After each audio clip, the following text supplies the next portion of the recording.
sur Thomas Lemar. Tu sais, il voulait partir comme Fabinho.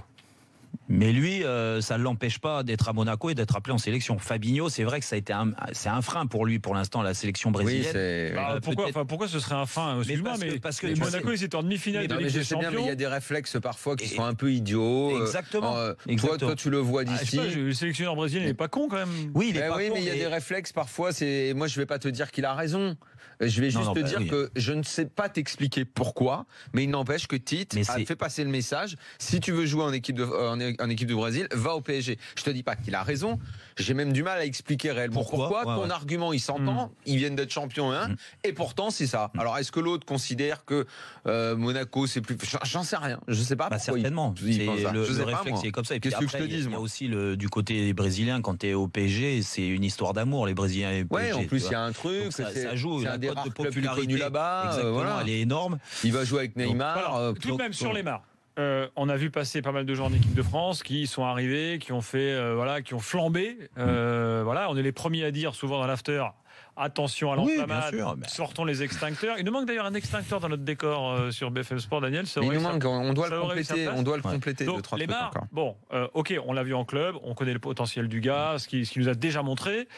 Faut quand même qu'il refasse quelques matchs en équipe de France. Mais bien sûr, mais je suis quand même assez optimiste sur le fait plus que sur Marvin Martin à l'époque. Oui, largement. À l'époque, je fais pas partie de ceux qui s'étaient enflammés sur Marvin. Tu veux que je te dise, et moi pour aller plus loin et t'as raison d'émettre certaines limites par moment, il fera des mauvais matchs en équipe de France parce qu'il a le profil pour faire des mauvais matchs. Je m'explique, c'est que Thomas, il faut qu'il soit à 100% de ses moyens physiques pour que son jeu soit au top.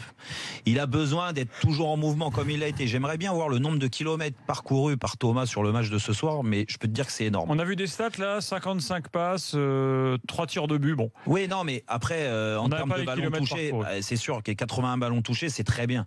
C'est dans la moyenne. Alors c'est pas exceptionnel, mais c'est très bien.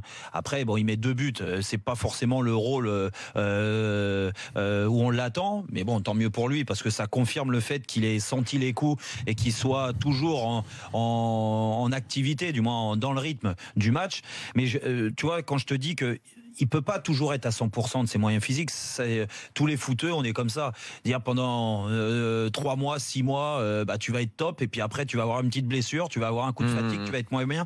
Et lui, il a exactement ça. Le jour où il sera moins en mouvement, il n'a pas la faculté physique et technique pour se retourner, pour dribbler comme peut l'avoir un Mbappé, comme peut l'avoir un Coman, comme peut l'avoir un Martial ou ces joueurs-là. Tu vois, il faut qu'il trouve absolument autre chose. Et là, il est bien physiquement, donc il fait des grands matchs. Mais c'est pour ça que je mets certaines limites. Et Didier Deschamps le connaît parfaitement. De ce côté-là, il sait que ce profil-là, ce sera par rapport à son état de forme et sa confiance.